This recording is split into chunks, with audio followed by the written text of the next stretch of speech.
Welcome, everyone. My name is Sarah Krymans, and I'm an extension educator with the University of Minnesota Extension.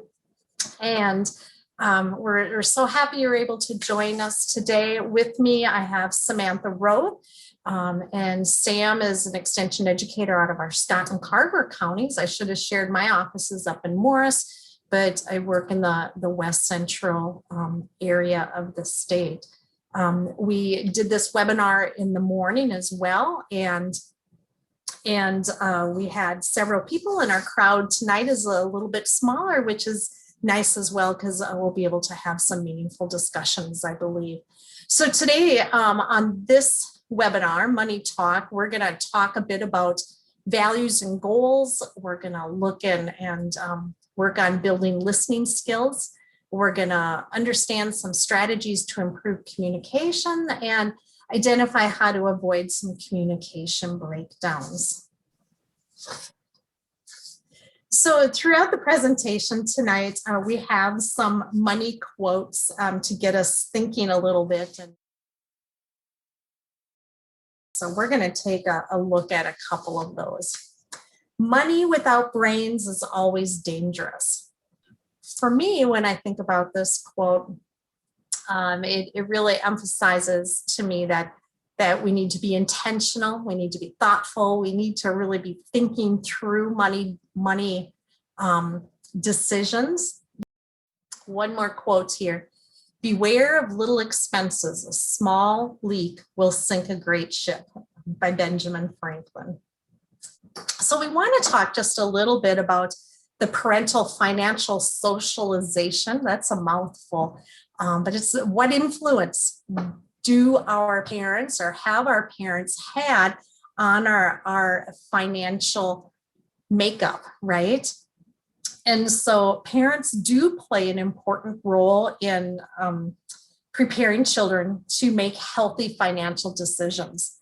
And so they can model responsible financial behavior. And they can do that by paying bills on time, by saving money, by comparison shopping, by using coupons. They can also model irresponsible money habits if they are not paying bills on time, if they are accumulating too much debt. An amazing thing about children is that they watch and they observe and they learn whether we are intentionally teaching them or not, right? So we may not be saying, oh, look, mommy's got a coupon for 50 cents off Rice Krispies. We're going to save 50 cents today, right? I might not be saying that to my children or grandchildren, but if I'm doing it, they will pick up on, well, we're saving money by doing those things. Parents can also teach us how to do finance, right? So those tasks that are important as we are managing our finances. And that might include budgeting, tracking expenses, setting up a bank account, checking credit scores. And so parents play a really important role in helping young people as they're maybe even in elementary, middle, high school, and into young adulthood. The parents can really help with learning how to do those tasks. And probably most influential is how they talk about money with their children and to each other. So are there disagreements and conflicts over money that lead to anxiety? And is there stress with ongoing conversations that could cause problems, right? So if we're not intentionally working through those money issues.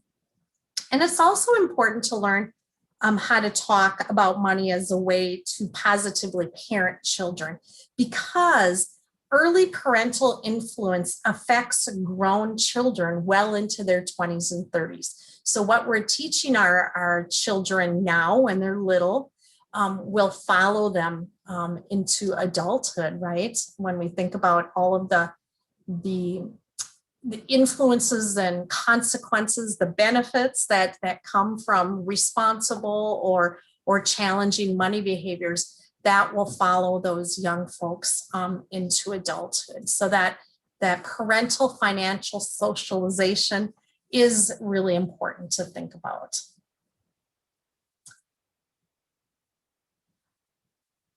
Disagreements about finances.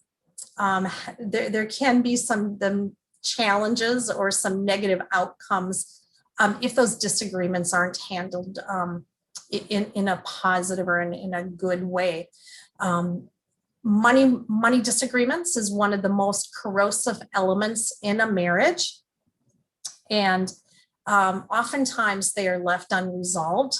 People get frustrated, they get mad, they don't take the time to calm down and sit down and work through the issue. And that can contribute to divorce and financial infidelity. And when we talk about financial infidelity, it's similar to other types of infidelity, where perhaps we're not telling our partner about purchases or how we've used money, or maybe we're hiding money from partners. And so this can be really quite challenging. Another quote here. Let me see. One family's needs may be another family's wants. All right. So what does that mean to you? How is it still relevant today? And what do you think this quote is trying to teach us?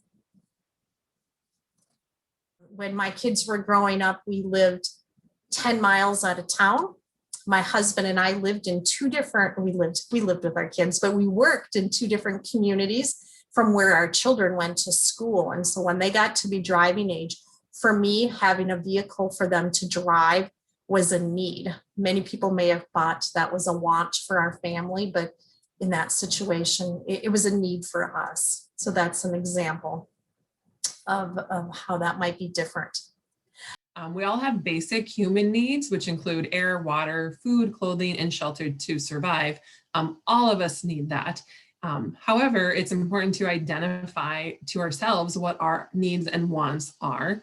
And then once we know those, to talk with our partner, our children, and other household members, what do they see needs and wants, and to be able to understand where they're coming from. Your partner or the other members in your household have the same needs and wants as you do. I know a lot of you have joined with working because you're working with clients. And so, maybe visiting with them. Dixie just said, meals versus home versus eating out. If that is something that, nobody cooks, and so they eat out all the time and they can't really afford that, how can we start that conversation? We all need food, but what kind? Is there other ways to be able to do that? All that kind of stuff. So those are all things to just kind of start a conversation. So, this topic is really more about, in a household, having the communication. And so starting with some safe topics, the money quotes, to be able to talk to each other about those and seeing if your meanings are the same, and then understanding your needs and wants, if you're not on the same page, or aren't sure what others, where others are at with those, it can make a issue. So we also, when we think about needs and wants, we also think about values. And so values really are important to start talking with your clients or your partners, your household members, to think about shared values, and then your needs and wants, and then goals that you might have come from those. So think about what is important to both of you. They don't have to be financial goals. It could be having children, or living in a particular neighborhood, having a certain standard of car to drive, those sorts of things. But it's important to talk about those so you have relationship satisfaction and well-being, even when there's financial strain. So Sarah, you can take the actual life values quiz. It's through the National Endowment of Financial Education. So it's important to think about our values, and maybe they're so ingrained in us, we don't often think about why we do the things we do. But really, values are just beliefs about what is important in our life. It helps to guide us in what we do or how we do things or make decisions. It can shift depending on circumstances, and as we age and get experiences, our values may shift. And there is no right or wrong amount of each value for people. So the Life Values Quiz is a research-based tool to help you better understand why you make the decisions you make. And the quiz only takes a few minutes to be able to go through and find out what affects your decision making and whether you're aware of them or not.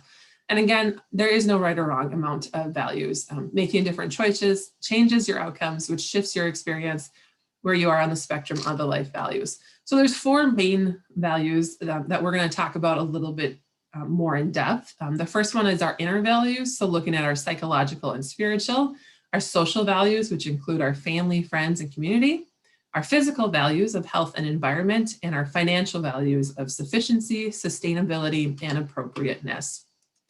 So our first one, and I'm not going to read the whole slide to you. I know there's a lot of information on it. However, you will receive a PDF of this presentation as well as the recording, so you can go back and look at that. And we also will include the website. So the first one is our inner values. Those are our personal values. They include our identity and our social identity, the desire to worship or not as we please, our need for safety and security, and many other aspects of the real me. Inner values also shape our sense of purpose and meaning in life and the principles by which we live. We all have such values, and they are rooted in how we see ourselves and how we believe others see us. I just want to point out the effect on our money habits. If you're stronger on the inner values, it means you trust your gut and you follow your inner voice, which can help you get through a sudden money crunch. So our next value is our social value. And social values are about feeling that we belong with other people. So caretaking, budgeting as a couple or family, and sharing expenses are part of social values. How we handle money is connected to our unique family histories and include habits and beliefs we picked up from our parents, siblings, and our childhood experiences. It connects us with other people our own age, as well as organizations and clubs, political parties, cultural ethnic group, community, city, state, nation, all of those things. The effect on money habits, if you're higher in social value, is how you handle money is tied to your family history, and some habits and cultures learned from your family and close relationships will impact and influence your later money habits. And you might unconsciously act out in adult money habits in response to messages that you received in childhood as well. So our next value is physical value. And those are about the tangible aspects of life. So the material world around us, as well as our physical health and well-being. Physical values relate to the amount of space we need to feel comfortable and our desire for possessions. Physical values are about feeling comfortable in our bodies, homes, and environments. So if you're strong in your physical values, you might spend a little bit or a lot of money on material possessions, but not always. You might have a strong physical value, show a desire for quality. So you're willing to spend more for craftsmanship and design. You also might get more insurance to protect your valuables or to spend money on home improvements and self-care as well. So our last value is financial values. And despite what it sounds like, having strong financial values doesn't necessarily mean being wealthy or even having a lot of financial knowledge. A person with very little money can still be driven by financial values. The person with strong financial values desires accuracy, organization, and discipline. He or she thinks about getting the best deal and recognizes perks beyond pay, such as retirement plan and healthcare, when assessing a job offer. Even if he or she isn't formally investing, a person with strong financial values enjoys growing their money. So what does that mean for effects on money habits? Again, that you enjoy saving and growing money. You might think more carefully about purchases than other people and resist needless spending. And they can be great financial educators, both professionally and personally, giving guidance to family and friends. So now that we've talked about these values and needs and wants, a lot of times we also need to do some goal setting and prioritize goals, especially shared goals, and maybe attach our timelines for each of them. So as couples are working with each other or households or you and your client, to think about what those goals are and to make them SMART goals. With goals about money, it's important to be open and honest with each other and try to understand each other's goals about money. And that goals can change throughout marriage or a partnership. And it's very important to discuss ideas with partners and understand each other's differences in order to secure a stable financial future. And again, it's okay to disagree, but work together to make decisions. So working with goals, we encourage making SMART goals, which is specific, measurable, attainable, realistic, and on a timeline. So, an example would be is I want to save money. That's my goal. I want to save money. But when I look at the SMART goal, it's not a SMART goal. It doesn't, I'm not specific. What am I saving money for? How long do I plan to save? What is the amount I plan to save? Is it for a certain cause? That kind of stuff. Is it measurable? If I say I want to save money, does that mean, if I put a penny in my bank, I've saved money, or does it mean I need to put $1,000 in my bank to be able to be measured? So that's not measurable. Is it attainable? Can I realistically at this point in my life, save money? For some people, that is not an option. We're going to work with a zero balance in our budget and, hope for the best and save as soon as we are able to. And also, is it realistic? If somebody's looking at my goal, would they say, yeah, Sam can do that? Or would they be like, you might want to rethink it? And then a timeline. When does this goal end? What is the reward, or what is the cause for this goal? And that kind of stuff. So to take my, I want to save money to a SMART goal, I would say I want to save, $200 by June 1st by putting aside $25. If you do the math in your head and it's wrong, I apologize, whatever the math would be, $25 every 2 weeks to be able to celebrate my birthday in June. And so, my specific is I'm saying every 2 weeks, I'm putting away $25 until I get a total of $200. So we can measure that. We can, do a graph, we can do a check-in, we can put it on our calendar, that kind of stuff. Is it attainable? For me, yes, $25 every 2 weeks would be attainable. For some people, it may not be. Is it realistic? My friends would say, yeah, Sam could do that. If she doesn't buy earrings, that's what they would say. And then my timeline is June 1st. So that's when I need to meet my goal. And so I know for the next, 2.5 months, 3.5 months, however long it is till June 1st, that I might have to make different choices to be able to meet that goal, to make it into a SMART goal. So we're going to do an activity for us all. Sarah's excited about this one. And it's about reflective listening. And reflective listening just helps our communication level. It can help our communication level become more deepened. Our listeners may become more empathetic and compassionate toward the speaker because we are listening to listen versus listening to respond and trying to give them information or solve their problem. The speaker can also gain greater self-understanding, clarity, and vulnerability by having others respond back about what they heard. And a shift in perspective may occur as well. One of the reasons why we're doing reflective listening or having this activity for us is so that we all can, practice it instead of just being like, no, they talked about this, but we're not sure what to do. So typically with reflective listening, there's a small group of, 4 people. So if you are working with clients, or a couple, you could do it in a group of 3. One person will tell a story for 3 to 5 minutes about a topic, and then the rest of the people listen.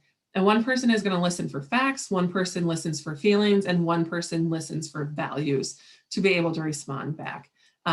However, we're small groups, we're going to do this as a larger group activity.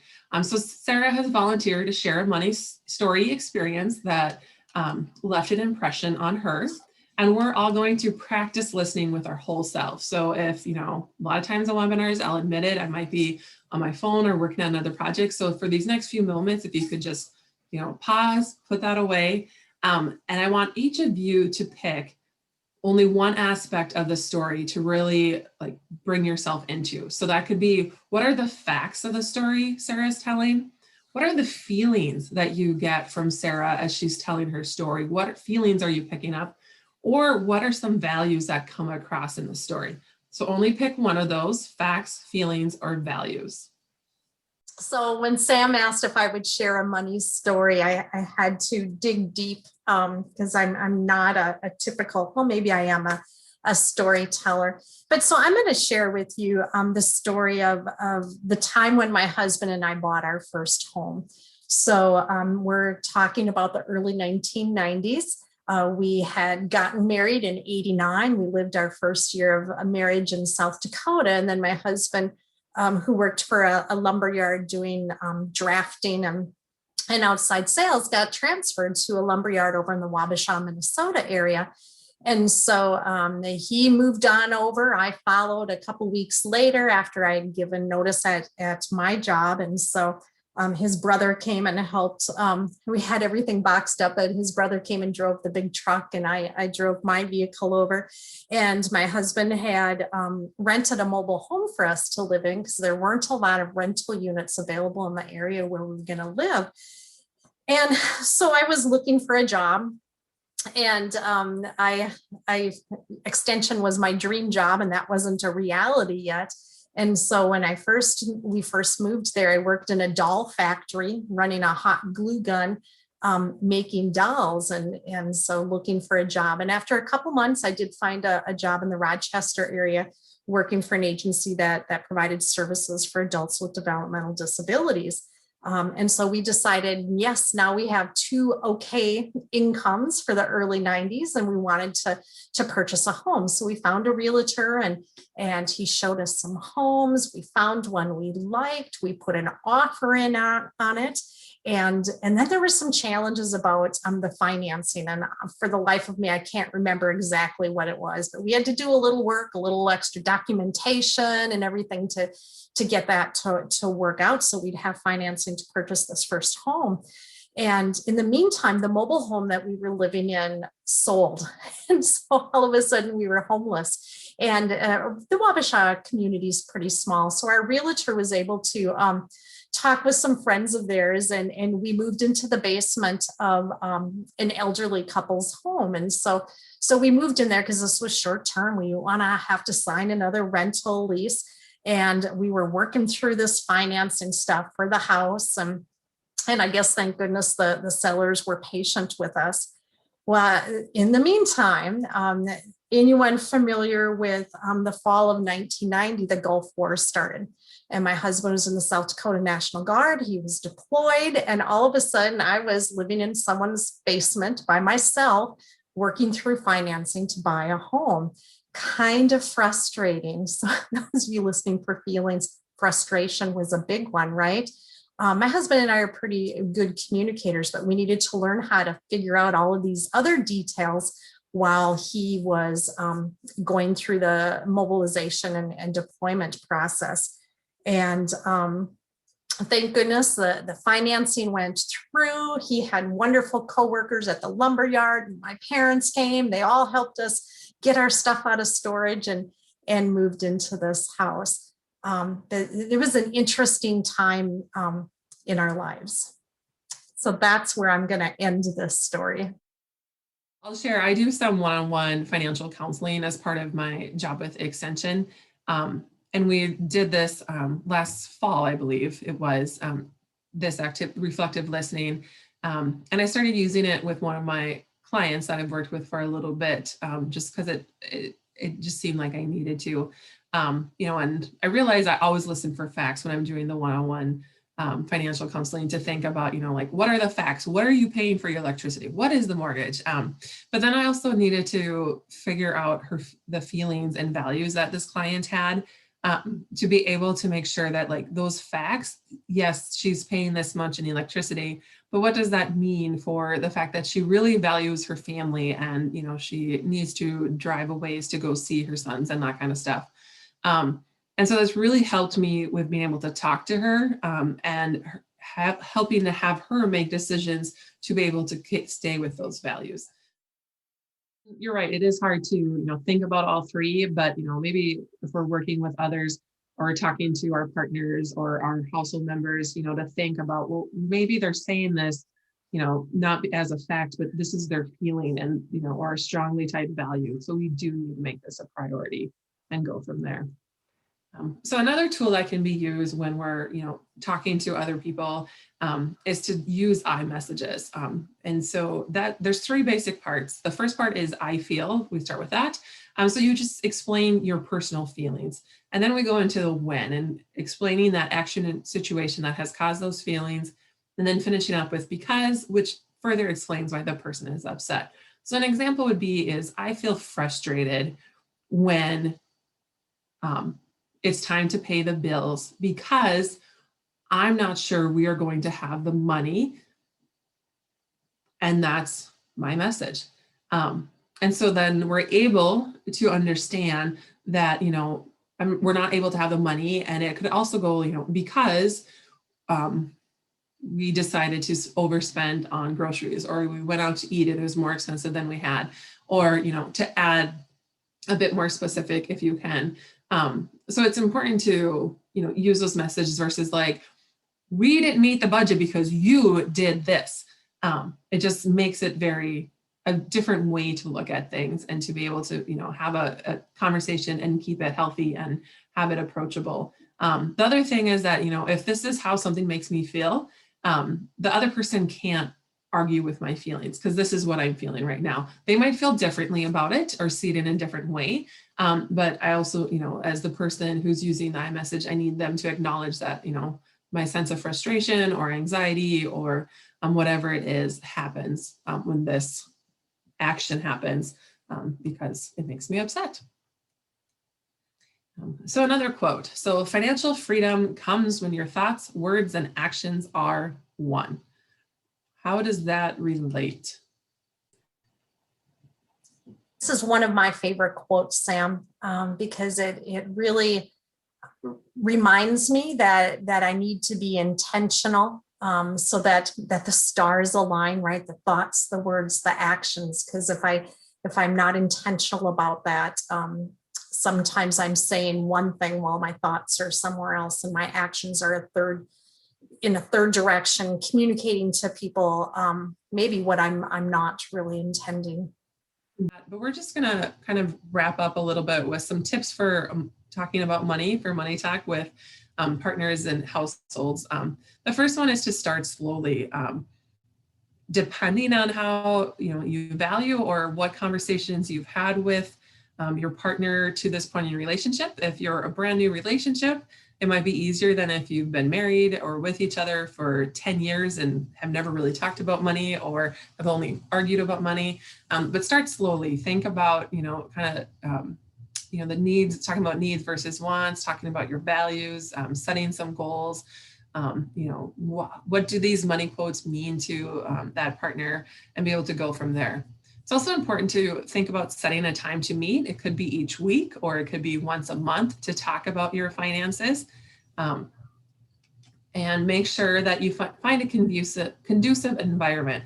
So thinking about, are we going to limit our phones and TV? Maybe the TV is off so it's not distracting, or maybe the TV is on and, the children are watching it so that you guys can, or that you can have a conversation with few distractions. We also want to use a proactive explanatory approach. So instead of being reactive to what's happening in our financial situation, to be proactive and be able to explain and use that way. We're going to use reflective listening for facts, feelings, and values. To use iMessages so we can come across with how we're feeling. Keep individual and shared goals in mind while you're having these conversations. And remember that, as the relationship changes, your goals may change, both individual and shared. And so make adjustments for that. Also know it's okay to disagree. It's important to have that healthy discussion. And if we do disagree, that it can be healthy for a relationship. But remember, this discussion is happening because of love, and do not let disagreements get out of hand. It's also important to agree upon a system to handle money. So usually couples who manage money successfully have a system that they have agreed upon. It might vary from relationship to relationship, and it can help ease money tensions. Talk about the good and bad things about that particular system, and think about how it'll help you understand how a partner sees the relationship when it comes to money. And make sure the system works for you. So when we talk about a money system, that could be, one person is in charge of the finances, is the system. Another system would be that we both have our own accounts, and we both take care of certain things, and that's our system. Another one could be we both have our own accounts and we have a household account, and so much money goes in there. So there's all sorts of systems. Those are just 3 options. There's more. And then it also is important to commit to having a healthy discussion. So be specific about your thoughts and feelings about money without blaming the partner. Use statements with I feel and I need. Try to understand and appreciate a partner's feelings by listening carefully to his or her response. Tell them I understand and let them know that they are appreciated. Blaming somebody can only cause more problems. And Sarah mentioned in the chat that money conversations is a marathon, not a sprint. It requires a long-term commitment to have effective communication.